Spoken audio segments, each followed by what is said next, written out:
तारीफ करो जोर से जोर से जोर से। अपने शरीर में बैठ जाओ, अपने हाथों को उठाओ।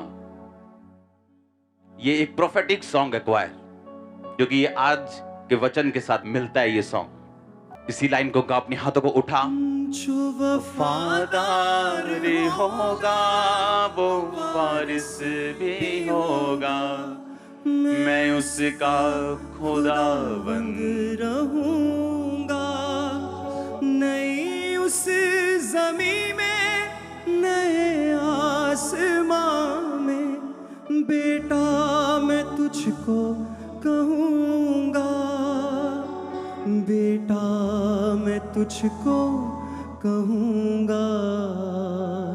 नए शहर यरूशलेम में तुझको मैं लाऊंगा, नए शहर यरूशलेम में तुझको मैं लाऊंगा।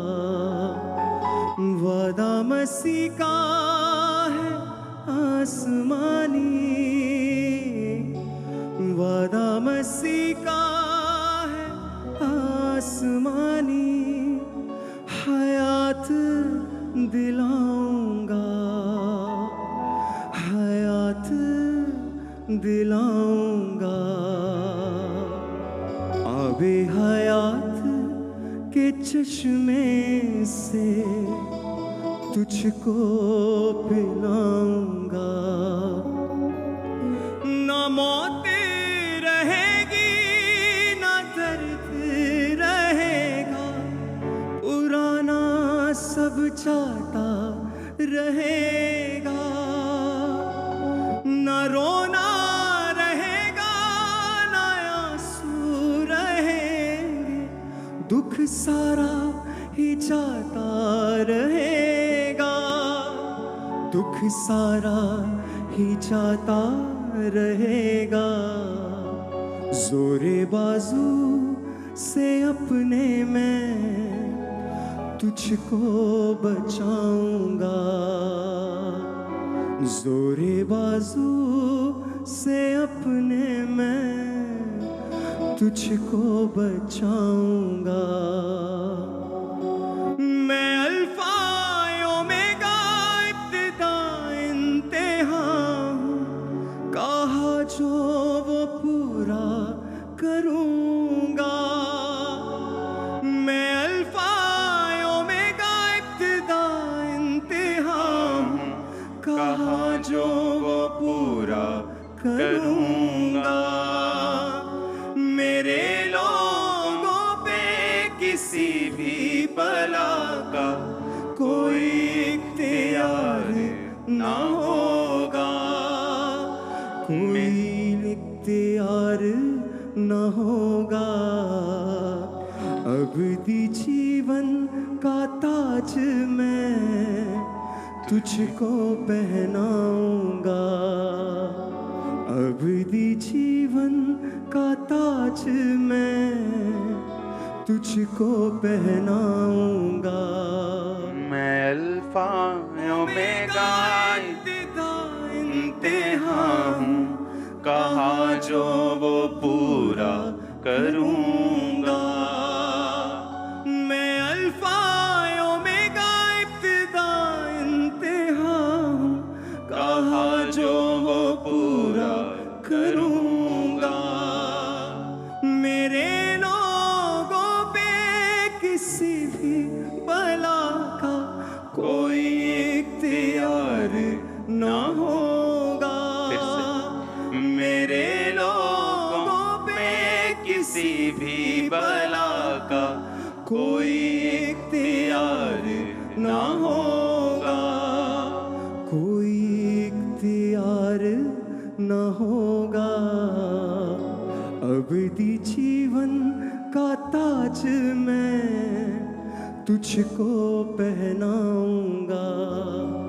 वादा मसीह का है आसमानी, वादा मसीह का है आसमानी। हयात दिलाऊंगा, हयात दिलाऊंगा। अपनी बाइबल को उठाओ, बोलो मैं इस वचन से प्यार करता हूं। ये मेरे शुद्ध रहने का आधार, मेरे जीवित रहने का आधार है। मैं अपना ध्यान इन वचनों के ऊपर लगाता हूं, प्रभु यीशु मसीह के नाम में। तारीफ करो जोर से। पहला यूहन्ना 5 उसकी 1 आयत से मैं पढ़ूंगा। जिसका ये विश्वास है कि यीशु ही मसीह है और वह परमेश्वर से उत्पन्न हुआ है, और जो कोई उत्पन्न करने वाले से प्रेम रखता है वह उससे भी प्यार करता है जो उससे उत्पन्न हुआ है। जब हम परमेश्वर से प्रेम रखते हैं, हम उसकी आज्ञाओं को मानते हैं, तो इसी से हम जानते हैं कि हम परमेश्वर की संतानों से प्रेम रखते हैं। क्योंकि परमेश्वर से प्रेम रखना यह है कि हम उसकी आज्ञाओं को माने और उसकी आज्ञाएं कठिन नहीं। क्योंकि जो कुछ परमेश्वर से उत्पन्न हुआ है वह संसार पर जय प्राप्त करता है, और वह विजय जिससे संसार पर जय प्राप्त होती है वह हमारा विश्वास है। पहला यूहन्ना 3 उसकी 15 आयत। जो कोई अपने भाई से बैर रखता है वह हत्यारा है, और तुम जानते हो कि किसी हत्यारे में अनंत जीवन नहीं रहता। फिर से पढ़ेंगे पहला यूहन्ना 5 उसकी 1 से 4 आयत। जिसका ये विश्वास है यीशु ही मसीह है, वह परमेश्वर से उत्पन्न हुआ है। जो कोई पर उत्पन्न करने वाले से प्रेम रखता है वह उससे भी प्यार रखता है जो उससे उत्पन्न हुआ है। आमीन। 4 आयत में लिखा, जो कुछ परमेश्वर से उत्पन्न हुआ पैदा हुआ वह संसार पर जय प्राप्त करता है। ये परमेश्वर की परफेक्ट प्लानिंग है कि वो आपको जय देने के लिए अपने पास बुलाता है।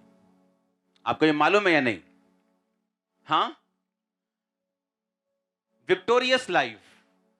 इसलिए उसने कहा मैंने तुच्छों को चुन लिया, मैंने बीमारों को चुन लिया, मैंने गरीबों को चुन लिया, मैंने छोटों को चुन लिया, एक जयवंत जीवन देने के लिए।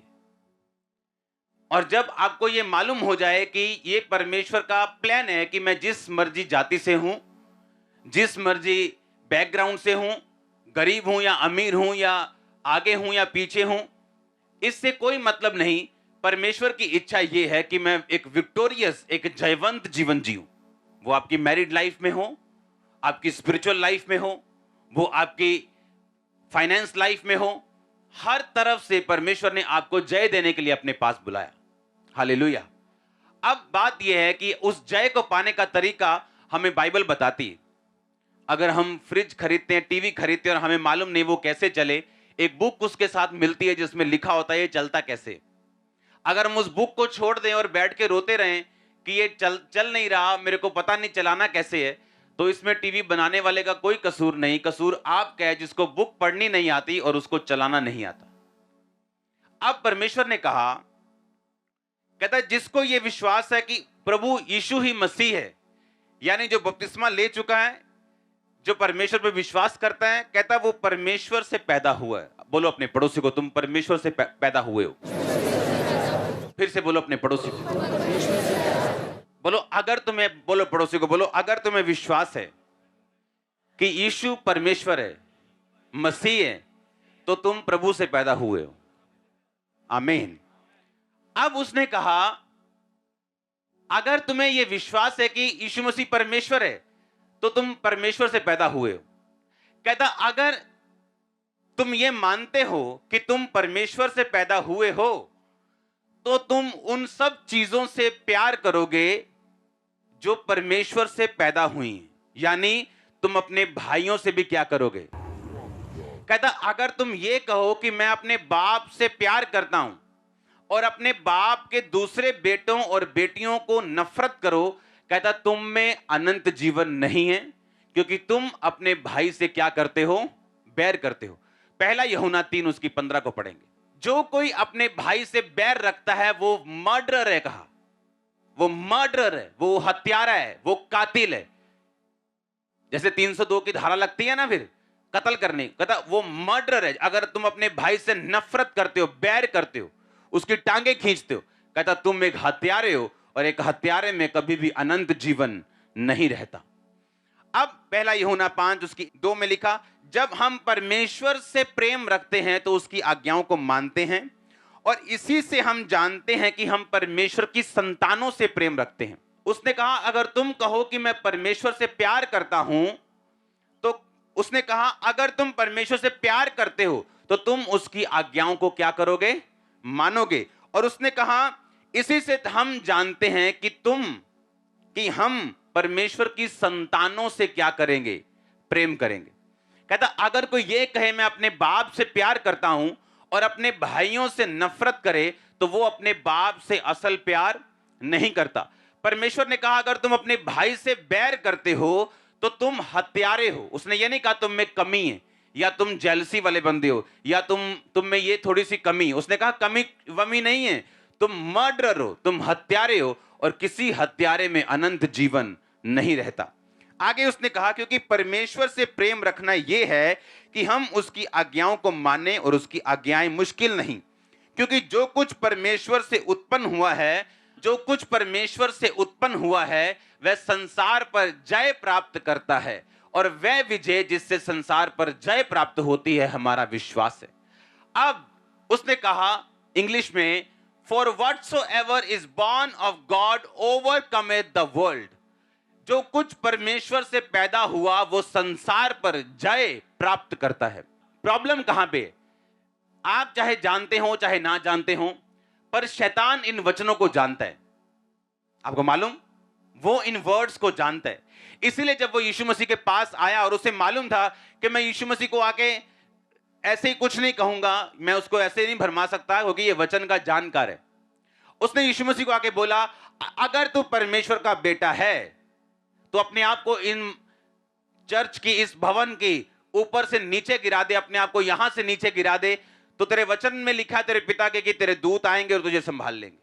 और परमेश्वर जो वचन जानते थे उसने कहा शैतान ये भी लिखा है कि तू अपने परमेश्वर और प्रभु की कभी भी परीक्षा ना कर। जब पौलुस के हाथ में सांप ने डंक मारा था तो पौलुस सांप से पंगे नहीं ले रहा था, वो जंगल में जाके कोबरा नहीं पकड़ा था कि देखता मैं केड़ा सांप मैनू वड़दा। बाइबल कहती वो आग जलाने के लिए लकड़ियां बटोर रहा था और अचानक सांप ने काटा और उसको कुछ नहीं हुआ। वो शैतान के पास नहीं गया। शैतान अगर आपके पास आता है तो परमेश्वर आपको बचाएगा, लेकिन खुद शैतान के पास नहीं जाना। यह बात परमेश्वर को मालूम थी और बाइबल कहती है यीशु मसीह ने कहा लिखा है शैतान की तू कभी अपने प्रभु अपने परमेश्वर की परीक्षा ना कर। इसका मतलब क्या कि अगर आप वचन नहीं जानते तो शैतान इन्हीं वचनों का इस्तेमाल वो आपके खिलाफ करता है। और बाइबल कहती है कि जो कुछ परमेश्वर से पैदा हुआ, जन्मा, बॉर्न हुआ, वो संसार के ऊपर क्या प्राप्त करता है? जय प्राप्त करता है। इस संसार के ऊपर क्या प्राप्त करता है? जय। इंग्लिश में लिखा ओवरकम है। अब ओवरकम वर्ड जब यूनानी भाषा में लिखा गया उसका मतलब हम पढ़ेंगे अपनी स्क्रीन के ऊपर। उसका मतलब है निकाओ। निकाओ का मतलब subdue, overcome, prevail, get the victory. और निकाओ शब्द निकला नाइक शब्द से। नाइक का मतलब है मीन्स ऑफ सक्सेस, विक्ट्री। परमेश्वर ने कहा अगर जब हमें यह बात मालूम नहीं होती कि वचन में ही हमारी जय है, हम अगर वचन को नहीं जानेंगे, नहीं समझेंगे तो हम जय प्राप्त नहीं कर सकते। क्योंकि आज लोग ये नहीं जानते, परमेश्वर ने कहा अगर तुम मुझसे पैदा हुए हो तो तुम संसार पर क्या प्राप्त करोगे? जय, ओवरकम कर जाओगे। शैतान तुम पे अटैक करेगा, तुम्हारे फाइनेंस के ऊपर, तुम ओवरकम करोगे। वो तुम्हारी सेहत के ऊपर अटैक करेगा, तुम जय पाओगे। तुम्हारी मैरिज पे कर सकता है, जय पाओगे। तुम्हारे घर पे कर सकता है, तुम्हें हरा नहीं पाएगा वो, तुम हमेशा ओवरकम कर जाओगे। एवरी टाइम 100 में से 100 बार तुम जीतोगे। परमेश्वर ने कहा तुम इस संसार के ऊपर धड़ल्ले से जय प्राप्त करोगे। पर कहता उसका एक तरीका है, उसका तरीका परमेश्वर ने निशानी दी है। कहता जो कुछ कोई मुझसे पैदा हुआ वो संसार पर क्या प्राप्त करेगा? जय प्राप्त करेगा। आज 17 जनवरी है ना, 17 है ना आज मेरी एंगेजमेंट हुई थी। हाँ, अब सुनो ध्यान से। 5 जनवरी मेरा बर्थडे था बर्थडे। मेरे बर्थडे वाले दिन मुझे मालूम नहीं था कि मेरी मैरिज या एंगेजमेंट इस 17 जनवरी को हो जाएगी। कौन लड़की होगी कुछ पता नहीं था। इमेजिन कर सकते हो। लेकिन इसलिए जब वो गीत गा रहा था, गाना वो लाइन गाना के लिए, एक सेकंड के लिए बिना म्यूजिक चेंज किए। जो वफादार होगा वो वारिस भी होगा, मैं उसका खुदाबंद रहूंगा। अब 9 साल 10 साल मिनिस्ट्री में मैं वफादारी के साथ चला था, और उसने कहा था जो वफादार होगा वो वारिस भी होगा।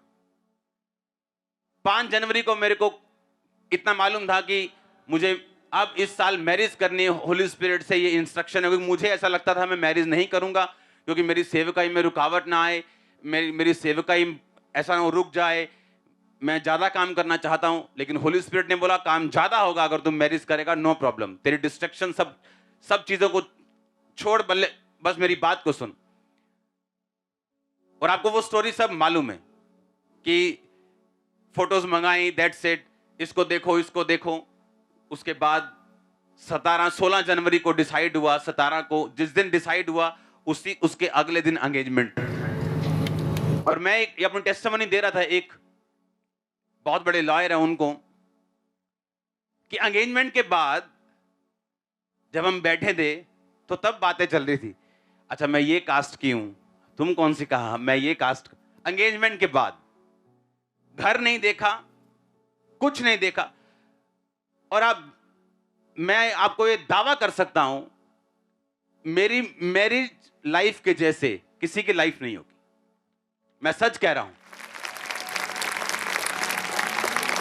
जब परमेश्वर आपको आत्मा में चलाता है, आपको जात मिलाने की जरूरत नहीं पड़ती। फिर वो बता रही थी, अच्छा मैं कहां से हूं, मैं ये एक अरोड़ा खत्री होते हैं उनसे, अच्छा तुम, मैं रविदास से बिरादरी से हूं, अच्छा मेरा घर इस गांव में, अच्छा मेरा यहां। एंगेजमेंट के बाद की बात कर रहा हूं, पहले की नहीं।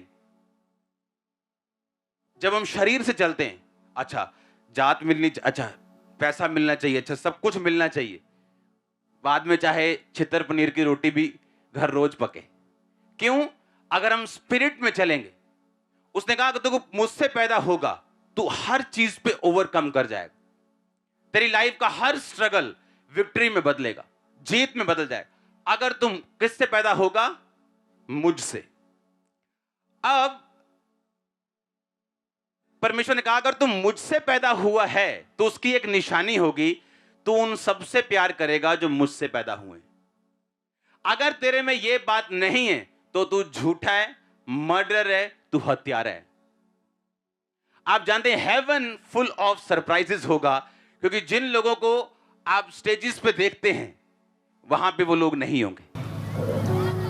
बहुत से लोग जिनको आप बड़े बड़े स्टेजेस पे देखते हैं वहां नहीं होंगे, और आप हैरान होंगे ये कैसे हो गया, ये तो फलाना नहीं है, वहां रहता था।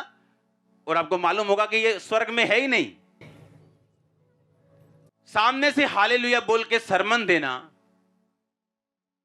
या मिनिस्ट्री करना या गाना या बैठना या बिलीवर बनना या वॉलंटियर बनना, इस बात से आप स्वर्ग नहीं जाते जब तक आप अंदर से अपने भाई से प्यार नहीं करते। और आज इस चीज में लोग फेल हो चुके हैं, टोटल फेल। और परमेश्वर क्या कहता है? और नुकसान किसका है? नुकसान उसका नहीं जिससे नफरत की जा रही, वो हमेशा आपको बढ़ता मिलेगा। नुकसान उसका है जो नफरत कर रहा है, क्योंकि परमेश्वर ने कहा फिर तुम में अनंत जीवन नहीं रहेगा। जब वो अपने फाइनेंस में चलेगा उसको तरह तरह के एक्सक्यूज मिलेंगे। अच्छा ये अगर ये होता ना तो फिर आप चक देना ही कम, जे ऐदा होंदा ना यार फिर सेट हो जाना ही कम। अपनी फैमिली में, अपनी लाइफ में, अपने आसपास उसको वो कभी वो रिलीज, वो ब्लेसिंग, वो फ्लो कभी नहीं मिलता जिसकी वो एक्सपेक्टेशन रखता है परमेश्वर से कि ऐसा मेरी लाइफ में हो या मेरी फैमिली में हो या मेरे फाइनेंस में हो या मेरी मिनिस्ट्री में हो। उसको कभी ऐसा नहीं मिलता, क्योंकि अनंत जीवन, इटर्नल लाइफ जो सिर्फ स्वर्ग से शुरू नहीं होती, जिस दिन आप क्रिश्चियन बनते तब से शुरू होती।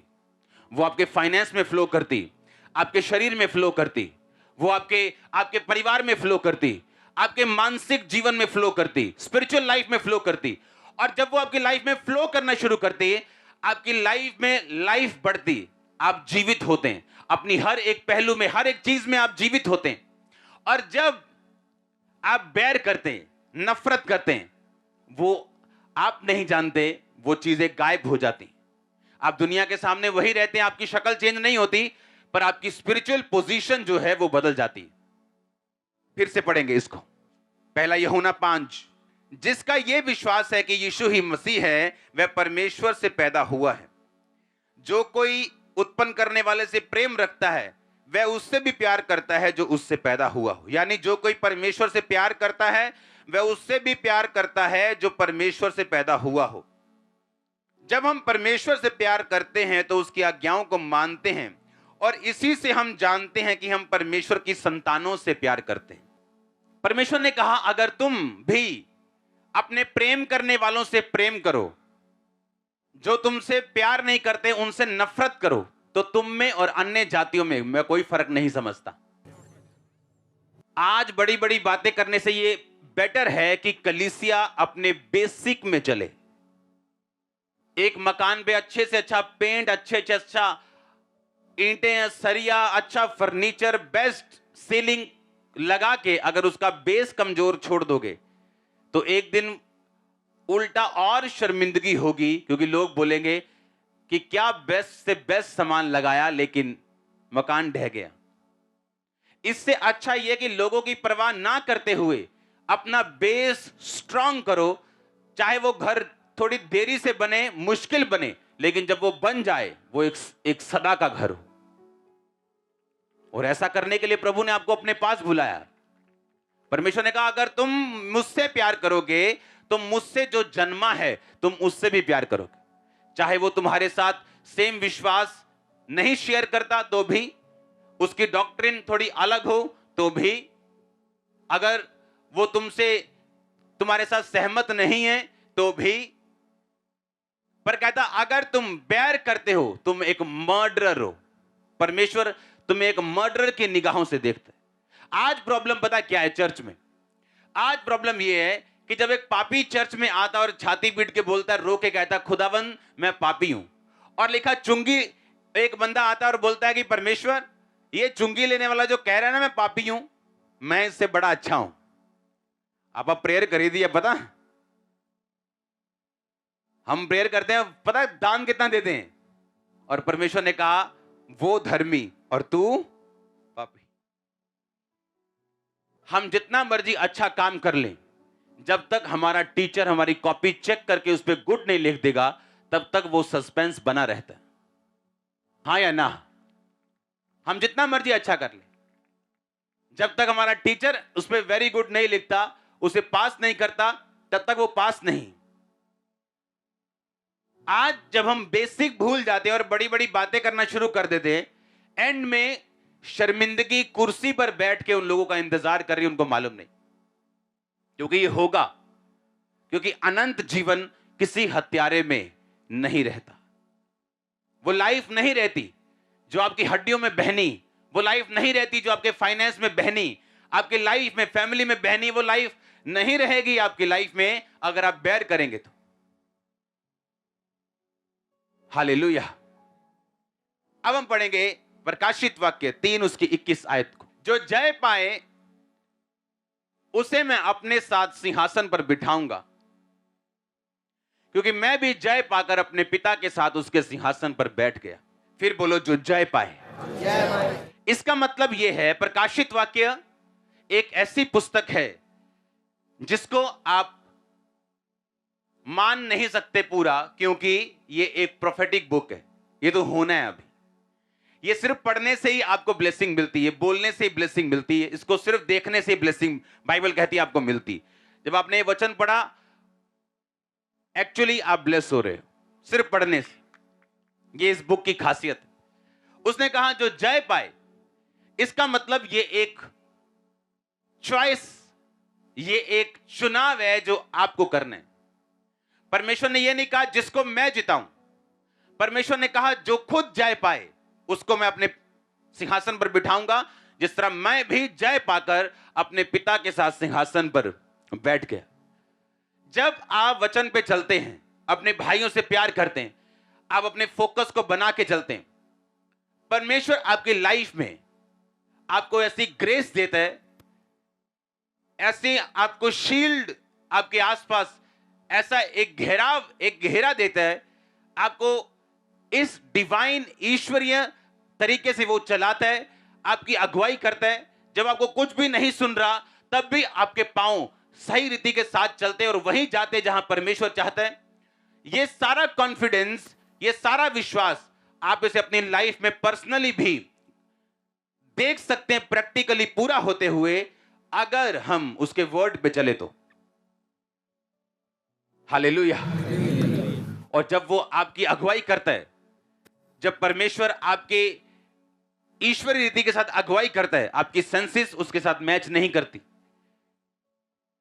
गिदोन को लगता था मुझे और लोग चाहिए, मुझे और लोग चाहिए ये बड़ा काम करने के लिए। परमेश्वर कहता है नहीं, ये हजारों में से तुझे कुछ सैकड़े लोग चाहिए जो चपड़ चपड़ पानी पिए, उनको साथ ले जा। क्योंकि युद्ध किसका है? यहोवा का। संग्राम किसका है? यहोवा का। वो अपनी महिमा किसी दूसरे को नहीं देना चाहता। हालेलुया। वो अपनी महिमा किसी को नहीं देता।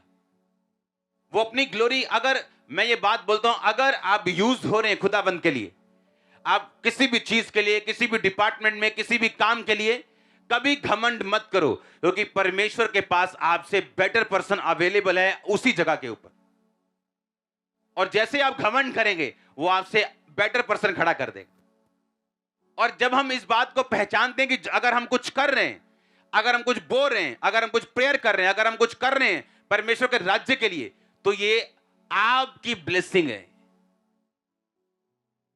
क्योंकि जब वो जिताने पे आता है, उसको हजारों नहीं चाहिए, वो कुछ ही को इस्तेमाल करके बड़ी सेनाओं को हरा सकता है। और ये हमने बाइबल में देखा है। आज अगर आप परमेश्वर के हाथ को पहचान लें और जो भी अपनी लाइफ में आप स्टेप लें, अगर उसमें आप परमेश्वर को सामने रख के ले, आप कभी फेल नहीं हो सकते। अपनी लाइफ की आपकी बिगेस्ट निराशा, जिसमें आपको यह यकीन है कि यीशु मसीह परमेश्वर है, मैं जानता हूं वो बड़े मौजज़े करता है, मैं जानता हूं, लेकिन इस निराशा से मुझे वो निकाल नहीं सकता। मैं आपको बिलीव दिलाता हूं कि जब आपकी लाइफ का डार्केस्ट टाइम होगा और आपको लगेगा कुछ नहीं, और फिर भी आप परमेश्वर में बने रहेंगे, एक रात लगेगी परमेश्वर को सब कुछ बदलने के लिए। और मैं ये पढ़ा पढ़ाया कुछ नहीं सुना रहा हूं, मैं आपको अपनी लाइफ बता रहा हूं।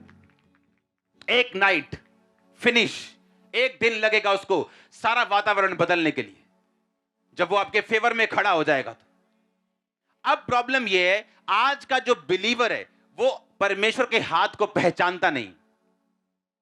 कैसे? यूसुफ को पोतीफर की पत्नी बोलती है आजा मेरे साथ सो जा, क्योंकि वो स्मार्ट था और उसने पता क्या कहा, परमेश्वर मुझे देख रहा है, तेरे पति ने सब कुछ मेरे हाथ में दिया, कनक चावल सब कुछ, तेरे घर की प्रॉपर्टी। अब मेरा कॉन्शियस, बाइबल में कहीं नहीं लिखा था तू व्यभिचार ना कर, तब वचन नहीं आया था। कहता मेरा विवेक ये कहता है कि ये गलत काम है।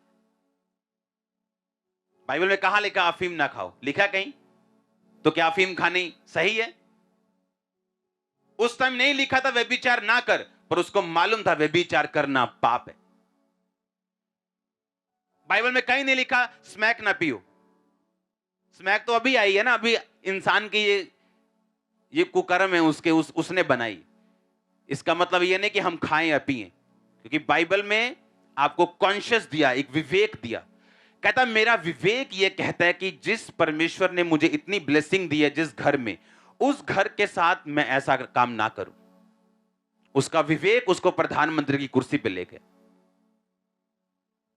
आज प्रॉब्लम ये है, इंसान ये चीज भूल जाता है उसका रूट क्या है, उसकी ब्लेसिंग क्या है, और फिर परमेश्वर उसको फेलियर के रास्ते पे चलाता है कुछ महीने साल, ताकि वो समझे और सीखे उसने क्या गवाया। अगर आप नबूकदनेस्सर को देखें, वो एक ऐसा राजा था जिसने तकरीबन पूरी दुनिया के ऊपर राज कर लिया था। जिस पर राज नहीं था उनके साथ संधि थी। और उसने एक दर्शन देखा कि एक बड़ा पेड़ है जिसकी शाखाएं हैं, जिसके ऊपर पंछी बसेरा करते हैं, और एक आसमान से स्वर्गदूत उतरा। उसने कहा इसको काट दो, इसकी डालियां बिखेर दो, पर जड़ को रखे रहना। उसने कहा मुझे एक बड़ा गहरा स्वप्न आया, और जब बात हुई तो उसे परमेश्वर के जन ने बताया कि स्वप्न का मतलब यह है कि तू ऐसा ऐसा तेरे साथ होगा, तू घास चरेगा, तू पागल हो जाएगा, 3.5 साल यानी 7 काल तक ऐसा तेरे साथ होगा। लेकिन अगर तू पाप छोड़ दे और परमेश्वर को पहचाने तो परमेश्वर अपना मन बदल सकता है। और बाइबल कहती है एक दिन अपने भवन पे टहल रहा था और ऊंचा भवन और सब तरफ देख के बोलता है ये सारा कुछ क्या मैंने अपनी ताकत से नहीं कमाया। और ऊपर से आवाज आती राज्य तेरे हाथ से निकल गया। उसको मेंटली अपसेट का दौरा पड़ता है, घास चरता है, बैलों के साथ रहता है, नाखून बढ़ जाते हैं, बाल बढ़ जाते हैं। और 3.5 साल बाद परमेश्वर 2 सेकंड के लिए उसकी बुद्धि को, आंखों को खोलता है और वो आसमान की ओर देख के बोलता है परमेश्वर तू ही राज देता है और तू ही वापिस लेता है। और बाइबल कहती जैसे ही उसने मुंह से कहा दुष्ट आत्मा उसे छोड़ के चला जाता है और वो नॉर्मल होता है, अपने सिंहासन पर बैठते हैं और लोगों को बताता है कि चाहे तुम ऊंचाई पे रहो चाहे नीचाई पे रहो, हर जगह हर टाइम परमेश्वर के हाथ को पहचानो अपनी लाइफ।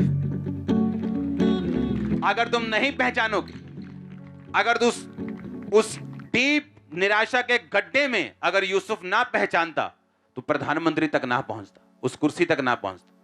और अगर नबूकदनेस्सर उस ऊंचाई तक परमेश्वर को पहचान लेता तो बैलों की तरह 3.5 साल घास ना खाता और पागल बन के ना रहता। परमेश्वर ने आपको मौका दिया काम करने का, आप चोरी करना शुरू कर गए। आपको फाइनेंस पे बिठाया, आपने चोरी कर ली। किसी ड्यूटी को दिया, आपने कमीशनें खा ली, चोरी कर ली। नो नो नो नो, ये कर्स को बुलावा देना है। ये परमेश्वर को बोलना है कि हम तेरी दिए हुए काम को अब्यूज कर रहे, गाली दे रहे। और जब हम परमेश्वर को गाली देंगे जीवन नरक बन जाता है। हालेलुया। और अगर हम पहचान ले और अपने कॉन्शियस को जिंदा रखें तो बहुत सी मुसीबतों से हम बच सकते हैं। परमेश्वर ने कहा अगर तू अपने भाई से बैर करे तो तू मर्डरर है और किसी मर्डरर में अनंत जीवन नहीं रहता।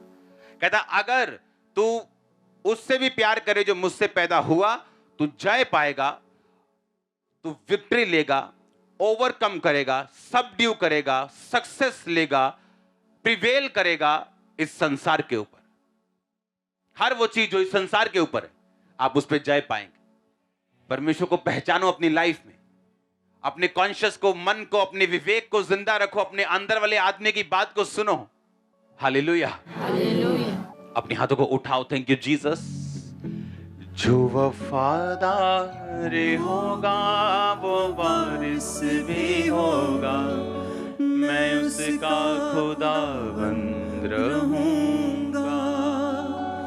जो वफादार होगा वो वारिस भी होगा, मैं उसका खुदाबंद रहूंगा। अपने हाथों को उठाओ खुदाबंद के साथ वफादारी के लिए। अपने गुनाहों की क्षमा मांगो, माफी मांगो, क्लीन लाइफ मांगो, साफ जिंदगी, क्लीन जिंदगी, कॉन्शियस अपना जीवित खुदाबंद को बोलो कि वो करे। अपने गुनाहों की क्षमा मांगो क्योंकि बाइबल ऐसा कहती है जब पाप आता है, जब हम कॉन्शियस से नहीं चलते तो शर्मिंदगी उसके बाद फॉलो करती। खुदाबंद को बोलो खुदाबंद मुझे हर एक शर्मिंदगी से बचा, मुझे जय दे खुदाबंद। मैं अपने भाई से प्यार करता हूं, मैं अपने विवेक के अनुसार चलता हूं।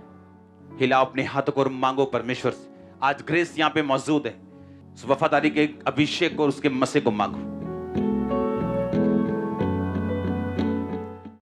हमारे YouTube चैनल को सब्सक्राइब करें ताकि आप परमेश्वर के गहरे भेदों को जान सकें कि कैसे आप परमेश्वर में बढ़ सकते हैं, कैसे आप दुष्ट आत्माओं से, नशों से, बीमारियों से और वंशों के श्रापों से आजाद हो सकते हैं।